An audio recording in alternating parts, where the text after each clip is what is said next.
ব্যাপারটা কেমন হয়ে গেল না? প্রথমে ট্রেন, তারপর টোটো, তারপর এখানে আকাশচার। ব্যাপারটা কি? আসলে আমি এখন আছি পানাগড়ে, ঠিক আছে। আমি এসেছি দুর্গাপুরে, পশ্চিম বর্ধমানে এখন আছি। আর আমি রয়েছি আকাশচারের বাড়ি, মানে পুরুলিয়ায়। ব্যাপার না কি হচ্ছে ব্যাপারটা। যাই হোক, এখন যেটা দেখাচ্ছি এটা হচ্ছে একটা রাজমহল, যেটা একসময় ছিল। এটা হচ্ছে রাজমহলের ওপরটুকু, বাকিটুকু নিচে আছে। নিচে কোথায় কী করে আছে, ওখানে গেটটা ছিল, গেটটা দেখলাম বন্ধ, তাই যেতে পারিনি। তো যাই হোক, একটা টোটো করে আমরা এখন যাচ্ছি। দেখো চারিদিকটা খুব সুন্দর। আসলে এটা খুঁজতেই অনেক দূর থেকে এখানে আসা। বাড়িতে অনেক দিন ছিলাম, আর ভালো লাগছিলো না, তারপর মন হলো, কিছু কাজপত্র ছিল, সব মোটামুটি মিলিয়ে মালিয়ে সব আমি এখন চলে এসেছি। তো রাজখানে একটা ঠাকুমার দাদুর সাথে দেখা হয়ে গেছিলো। ওরা বললো, তো টোটো আমরা রিজার্ভ করেছিলাম, তাও উনি অসুস্থ বলে উঠে গেলাম। তো যাই হোক, একটু সিনটা পরিবর্তন করার জন্য আমরা একটু অন্য রাস্তা ধরে আসলাম। টোটোওয়ালা বললো যে একই জিনিস কি দেখবে, একটু চলো গ্রামের ভিতর থেকে যাই। তো যাই হোক, আমরা একটু গ্রামের ভিতর থেকে দেখলাম। চারিদিকে কিছু ছিল না, মানে মাঠঘাট ছিল, শান্তি একদম। তারপর হঠাৎ করে দেখছি একে বাবা, ছাগল এখানে বসে রয়েছে। ছাগলের, আমাদের এদিকে যেমন কুকুর বসে থাকে, ওদিকে রাস্তায় ছাগলের রাস্তা। তো যাই হোক, এখানে দেখো একটা ইট ভাটা। আমি যত ইট ভাটা দেখি না কেন, সবই দেখি বন্ধ। তাহলে চলে কোথায়, ইটগুলো বানায় কোথায় আসলে? ইটভাটা গ্রামগঞ্জ পাড়িয়ে আমরা অনেক দূর চলে এসেছি। প্রায় আমরা পানাগড়ের ড্যামের কাছে চলে এসেছি। এখানে মাঠে ফুটবল খেলা হবে গরুদের, তাই ওরা প্র্যাকটিস করছে, সব খাওয়া দাওয়া করে তৈরি হয়ে যাচ্ছে। এখানে সামনে একটু উঁচু জায়গা মতো আছে। আমরা মাঝখানে একবার দাঁড়িয়েছিলাম, রেস্ট নিয়েছিলাম। রেস্ট নিয়ে আবার অনেকটা রাস্তা, তো প্রায় মনে নেই কত কিলোমিটার রাস্তা। আমি পরে এটা ডাবিং করছি, ডাবিং না, ভয়েসটা পরে দিচ্ছি, তাই আমার মনে নেই। তো যাই হোক, এখান থেকে আমরা একটু ওপরের দিকে যাব, তারপর সামনেই আমাদের ড্যাম আছে। এই যে দেখতে পাচ্ছ, এখানে কি সুন্দর একটা গার্ডেন করা আছে, কিন্তু গার্ডেনের যাওয়ার রাস্তা আমার মনে নেই। মানে টোটোওয়ালা বলে ওদিকে যাওয়া যায় না, হয়তো ওদিকটা বন্ধ করা আছে। যাই হোক, তো এই দেখো আমরা এখন ড্যামে চলে এসেছি। এটা হচ্ছে দামোদর নদীর ওপরে ড্যাম করা, বিশাল সুন্দর, বিশাল বিশাল। এত আওয়াজের মধ্যেও এত শান্তি খুঁজে পাওয়া যায় যে কী করে বলবো। আমি আর আকাশ স্যার আসলে আসতাম না। আকাশ স্যার বললো আমি টাকা দিয়ে দেবো, কিন্তু ও কিন্তু পরে আমাকে টাকা দেয়নি। এটাও ঠিক করা উচিত হয়নি, টাকাটা দিয়ে দেওয়া উচিত ছিল। আমি অত দূর থেকে এসেছি। তো যাই হোক, টাকার কথা পরে। তো আমরা এখন এখানে টোটোটা রাখবো। টোটোটা রেখে আমরা নিচের দিকে হাঁটতে হাঁটতে চলে যাচ্ছি। তোমরা দেখো যে ড্যামের মজাটা নাও। এখানে কি সুন্দর জলের ড্যাম, জল চলে যাচ্ছে চারিদিক থেকে। সামনে নৌকা আছে, এখানে লোকজন মাছ ধরছে। আমাদের যে টোটোওয়ালা ছিল, সে বললো যাও তোমরা নিচে যাও, মানে জলে না, মানে নিচে এই ধারটায় গিয়ে ঘুরে আসো, দেখো ভাল লাগবে।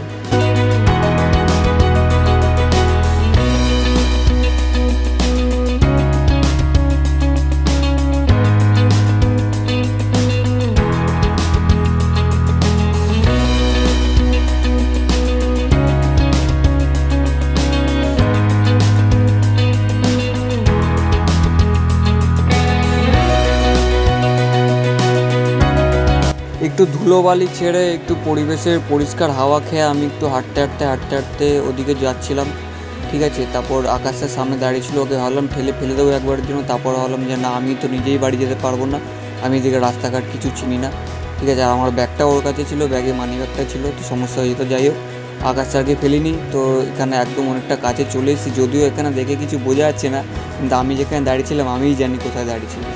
তো ওখানে একটা কাকা মাছ ধরছিল। কাকা আমাকে ওখান থেকে বললো তুমি চলে যাও এখান থেকে, একদম এখানে দাঁড়াবে না, নাহলে তোমাকে মাছের মতো করে ফেলে দেবো নদীতে। তো যাই হোক, কাকা আমাকে একটু বললো যে এখানে এসো না, এখানে আসা বারণ, স্লিপ আছে, পড়ে যাবে, সমস্যা হয়ে যায়, বাড়ি যেতে পারবে না। তো যাই হোক, আমি ওদিকে চলে যাই। তোমরা দেখো এখানে ওই কাকাটা আবার অন্য একজন কাকাকে বলে নিচে মাছ ধরতে যায়। আমি বললাম যাবো, তো এখানেও আমাকে যেতে দেয়নি। তো আমার পরিধি শুধু এইটুকু ছিল। যাই হোক, আকাশ স্যার একবার আমাকে বলছিল ওদিকে যাব, কিন্তু ওকে ওর দিয়েছে ঝাড়তে যাই হয়নি। তোমরা দেখো, শব্দটা একবার শোনো।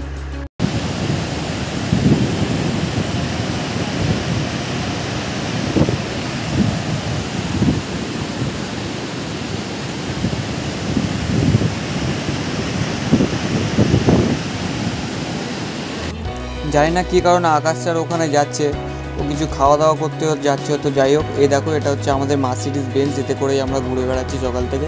তো আকাশ স্যার ওখানে একটু চা খাবে বললো, আমি বললাম না, আমি এখন চা খাবো না, চা খেলে আমার এখন সমস্যা হয়ে যাবে। তারপর আমি একটু ওদিকে হাঁটা শুরু করলাম। রাস্তাটা দেখো এদিকে লাল, আমি একটু এর ওপরে উঠছি।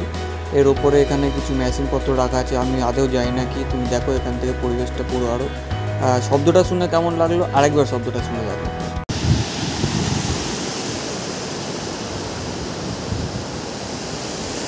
প্রথম দিকে আমি একটু ভুল ছিলাম, আমি ভেবেছিলাম যে এদিকে যাওয়া যাবে না, কিন্তু টোটোওয়ালাটাও এদিকে আছেন, টোটোওয়ালাটাও আবিষ্কার করলো যে না এদিকে গার্ডেনটাই যাওয়া যায়। টোটোওয়ালাটা আর আকাশ স্যার দুজন মিলে আবিষ্কার করলো। তো ওইদিকে যাচ্ছিলো, আমি পিছন দিকে একটু ভিডিও করছিলাম, ফোনে কথা বলছিলাম না কী করছিলাম মনে নেই। তা এদের খুঁজতে খুঁজতে আমি এদিকে চলে এসেছি। টোটোওয়ালাটা গাইডের মতো কাজ করছে, কিন্তু আদেও সে কিছু জানে না। যাই হোক, এরকম বলা উচিত না কাউকে, বলেই বা কী হবে, ওকে শুনতে পাবে। যাই হোক, তো এখানে দেখতে পাচ্ছ টোটোওয়ালা আমাদের বললো ওর ভিতরে স্নান করা যায়, কিন্তু আমি বুঝতে পারলাম না যে এত বড় নদী থাকতে ওর ভিতরে কে স্নান করতে আসবে। যাই হোক, এখানে গার্ডেনটা বাইরে থেকে যেটা দেখছিলে সেটা এখন এখান থেকে দেখতে পাচ্ছ খুব কাছের মধ্যে অনেক মূর্তি রাখা আছে, কিন্তু মূর্তিগুলো তো নড়াচড়া করছে না। নড়াচড়া করছে না বলেই তো মূর্তি। বাড়ি ফেরার পথে দেখলাম এক পাল গরু ওদিকে স্নান করতে যাচ্ছে নদীর মধ্যে। না হলে এরা তারা যারা পরের রাউন্ডে আবার ফুটবল খেলবে। টোটোওয়ালা আমাদেরকে ঠিক টাইমে স্টেশনে পৌঁছে দিল, কিন্তু ঠিক টাইমে পৌঁছালে আমরা স্টেশনে কী করে হবে, ট্রেন এখনও স্টেশনে পৌঁছে পারিনি। তো অনেকক্ষণ অপেক্ষা করার পর আমরা এখন পানাগড় স্টেশনে আছি। পানাগড় স্টেশন থেকে এবার আমরা ট্রেন ধরবো। একটা ব্যাপার হয়ে গেছে, হঠাৎ ভিডিও অন করতে করতে দেখি সাইড থেকে কি চলে গেছে জানো, এই দেখো বন্দে ভারত। আমি বন্দে ভারত দেখেছি অবশ্য, কিন্তু ব্লু কালারটা, অরেঞ্জ কালারের বন্দে ভারত দেখিনি। এরকম খুব কম সময় হয় যে ভিডিও করতে করতে ঠিক জিনিসটা চলে আসে। তো কিছুক্ষণ অপেক্ষা করার পরই ঘন্টাখানিক পরে দেখতে পারলাম যে আমাদের ট্রেনটা চলে এসে। এই ট্রেনে করে আমরা এখন আসানসোল যাব। আসানসোল থেকে তারপর পুরুলিয়া, মানে আকাশ স্যারের বাড়ি। আকাশ স্যারের বাড়ি থেকে আমরা খাওয়া দাওয়া করে খাওয়া দাওয়া করে আমি ভেবেছিলাম ঘুমাবো, কিন্তু ঘুমাইনি। আকাশ স্যারের বাবার বাইকটা করে নিয়ে আমরা বেরিয়ে গেছি পেট্রোল ভরতে। বাড়ির পাশেই পেট্রোল পাম্প, যেহেতু এই দেখতে পাচ্ছ এটা হচ্ছে আকাশ স্যারের বাড়ি। আর আকাশ স্যার এখানে জানি না পেট্রোল মেশিনের সাথে কী কথা বলছিল, যদিও ওর পেট্রোল মেশিনের সাথে কথা না বলে পেট্রোলওয়ালার সাথে কথা বলা হয়েছে। যাই হোক, ও পাগলামি করছিলো। আমি একটু এদিকে হাঁটতে এদিকে বেরিয়ে চলে এলাম। ওকে বললাম যে কোথায় যাবি, ও বললো চল, দুদিকে জঙ্গল আছে, ফাঁকা রাস্তা, ওই যে দেখতে পাচ্ছ দূরে পাহাড়ে। ও বললো পাহাড়ে যাবে। তো আমি তো বুঝতে পারলাম না যে ওর ওই বাবার বাইকটা নিয়েও কী করে পাহাড়ে যাবে। তো যাই হোক, সে যেখানেই যাক, কোথাও না কোথাও তো আমরা গিয়ে ঠেকবই। তোমরা দেখো এই রাস্তাটাও খুব সুন্দর লাগছিলো। আকাশ স্যারের বাড়ির থেকে মোটামুটি 8-9 কিলোমিটার দূরে হলেও একটু সুন্দরের জন্য অতটুকু রাস্তা পরিশ্রম করা কোনো অসুবিধার ব্যাপার নয়। তো যাই হোক, আমি আর আকাশ স্যার গল্প করতে করতে যাচ্ছিলাম। আমরা ওই পাহাড়টাই যাব, ওখানে আবার একটা ড্যাম আছে বললো আকাশ স্যার। যায় না, ও আমাকে শুধু ড্যাম আর ড্যাম ঘোরাচ্ছে কেন। আমি কিন্তু আকাশ স্যারের বাড়ি বা ওর বাড়ির আশেপাশের লোকেশান কিছুই দেখাবো না, কারণ যারা আমার পরে আসবে তারা ওটা যেন সারপ্রাইজভাবেই পায়। কারণ এরপরে আবার কিছু একটা আমরা প্ল্যানিং করছি। প্ল্যানিং করা মানেই ওটা হয়তো ফেলিয়ার হওয়ার। যাই হোক, আমি ওদেরকে কিছুই দেখাবো না যারা আসবে, বা আমি আবার যদি পরে আসি। তো আমরা সবাই মিলে একসাথে আসবো, তাই প্ল্যান করে রেখেছি। আর তার মাঝখানে এখানে দেখলাম যে একটা ব্রিজ মতো আছে। ব্রিজে এখানে সব যারা কাজবাজ করে তারা স্নান করছে। ওই জল আসছে বাইরে থেকে, কোথাও থেকে কেউ কল চালিয়ে দিচ্ছে মনে হয়, ভুলে গেছে, তাই এখানে জল হয়ে গেছে। তো এখান থেকে আমরা চলে যাই, যেতে যেতে প্রায় সন্ধ্যা হয়ে যায়। তোমরা দেখো আমরা যেখানে গিয়ে পৌঁছাই সেই জায়গাটা কীরকম ছিল। অনেক সময় বাইক চালানোর পর শেষমেশ আমরা এই জায়গাটা অবশ্য পৌঁছে যাই, যদিও সে বাইকটা বসে বসেই চালাচ্ছিলো, ঠেলা দিচ্ছিল না।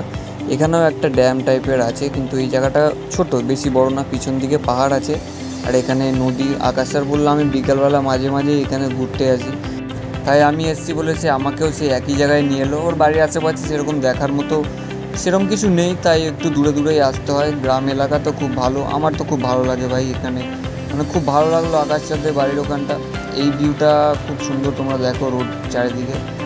আকাশ স্যার আমাকে বললো যে তুই যদি এখান থেকে পড়ে যাস তাহলে মরেও যেতে পারিস। আমি ওকে বললাম যে হ্যাঁ, আমি পড়লে তোকে নিয়ে পড়বো, কারণ তুই বাইকটা চালাচ্ছিস। তারপর বাইক থেকে নেমে গেলাম। আমরা এই নিচের জায়গাটা কিছুক্ষণ বসেছিলাম।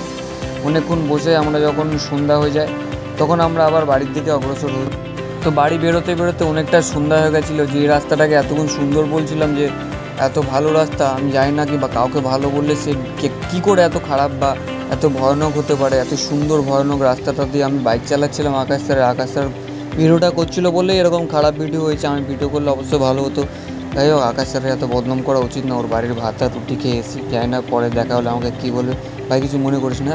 যাই হোক, আকাশ স্যারের বাবার বাইকটা কিন্তু খুব ফাইন, খুব মজা লাগলো আমার বাইকটা চালিয়ে। তো বাইকটা চালিয়ে জঙ্গলের মধ্যে দিয়ে আমরা সেই একই জায়গায়, মানে আকাশ স্যারের বাড়ি চলে গেলাম। সেদিন রাতেরবেলা খুব টায়ার্ড ছিলাম, বাড়ি গিয়ে ঘুমিয়ে তারপর আমরা আবার সকালবেলা সকাল বেরিয়ে যাই। যেখানে দেখছো ওয়েস্ট বেঙ্গল পুলিশ পুরুলিয়া কী লিখছে, সাবধানে গাড়ি চালাও, নাহলে কিন্তু সাবধান থাকার সুযোগ পাবে না। এই যে তোমরা বালিতোড়া হাই স্কুল দেখছো, এখানে আকাশ স্যার পড়তো। স্কুলে সেরকম কিছু দেখতে পারলাম না, কারণ গেটটা লাগানো ছিল। তারপর আমরা ওদের বাড়ির সামনে থেকে আসানসোল স্টেশনে চলে আসি। আকাশ স্যার এটাকে এটিএম মেশিন ভাবছিল। যাই হোক, আমি ওকে বললাম যে ভাই এটা এটিএম মেশিন না, এটা হচ্ছে টিকিট কাটার মেশিন, তুই একটু টিকিট কেটে দেখতো। তোকে আমি বললাম যে আমার টিকিটটা কেটে দে, পয়সাটাও তুই দে। আমি ওকে দিয়ে দিচ্ছি, আসলে আমি ওকে পয়সা দেবো না। যাই হোক, ও আমাকে টিকিটটা এই যে হাতে দিয়ে দিল, বললো তুই এখান থেকে চলে যায়, 1 সেকেন্ড আর থাকবি না। তো আকাশ স্যারকে আমি সেই সূত্রে টাটা বাই বাই করে দিলাম, ও আসানসোলে এখানে কোথাও যাবে। আর আমি তারপর আমার বন্ধুরা আমাকে ঠিক নিতে চলে এলো। আসলে আমি ট্রেনে করে এসেছি, বাইকে করে আমাকে স্টেশন নিতে এসেছিলো। যদিও এটা স্টেশনের রাস্তা না, আমরা আবার বিকেলবেলা এসে ঘুরতে গেছিলাম। তো তোমরা মনে করবে যে কী হলো কিছু না, আবার দেখা হবে খুব তাড়াতাড়ি।